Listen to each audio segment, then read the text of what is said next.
Hi, Facebook Live. This is Iyabo from New York at the Archer Hotel. And this morning, I decided as I check out, I'm heading back to Atlanta. I had this really amazing birthday yesterday, right? My sister came from Boston.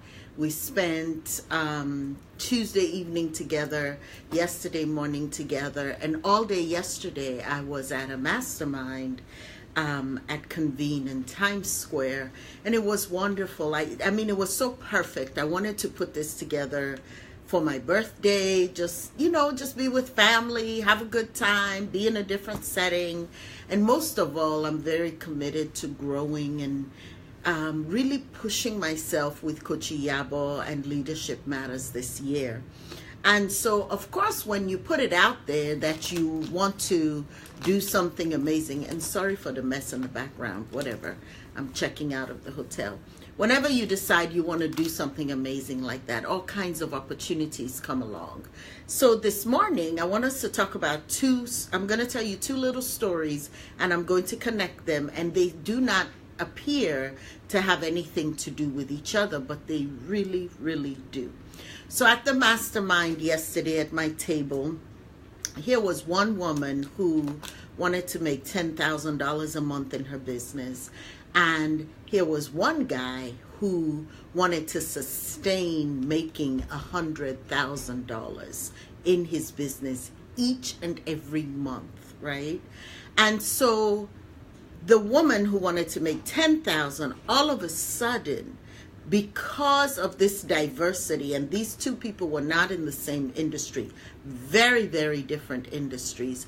Because of the exposure, the $10,000 a month woman being exposed to the $100,000 a month man, the exposure caused the $10,000 a month woman to change the expectations around her numbers and begin to see possibilities she had never imagined.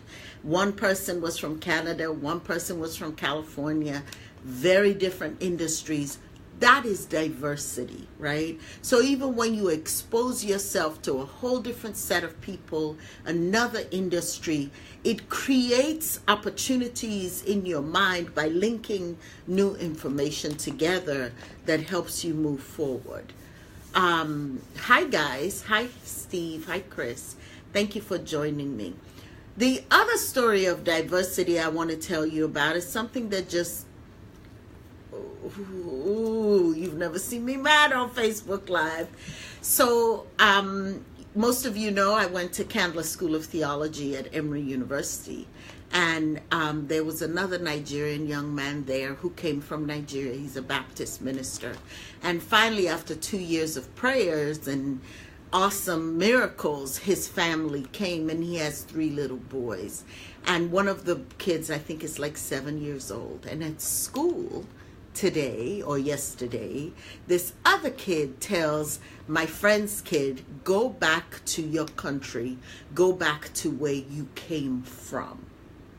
Yeah, someone in my orbit has heard these words, right? And here's someone who is legally documented, who has the capacity and the legal right to be in this country. They're not on anybody's charity. They're taking care of themselves. They're doing good work. They're productive people. And a 7-year-old gets to determine, go back to your country. I cannot begin to get into the privilege this 7-year-old boy has been raised with that makes him feel it's okay to tell somebody else to go back to your country because somehow this is your country and you're the only one who has rights to it because this is a dark-skinned African. Somehow he should go back to his country. And here's the thing. That little boy, it's easy to say, well, 7-year-old boys are just mean little suckers, right? And they're just going to be mean to each other. But that boy is growing up in a home where it's perfectly okay to say that. And that boy is growing up in an environment that does not embrace diversity, that says, no, only people that look like you and act like you and are like you are worthy to be in this country. And I just showed you from the mastermind what the power of diversity does.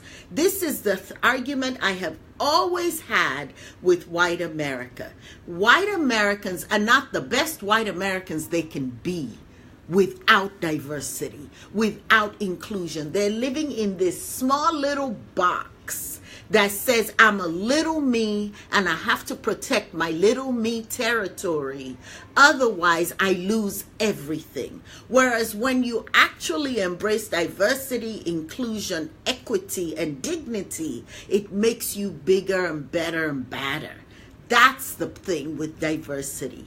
And so diversity has to become a lifestyle. It's not just about race. It's about, am I giving my children experiences that expand them out of their norm?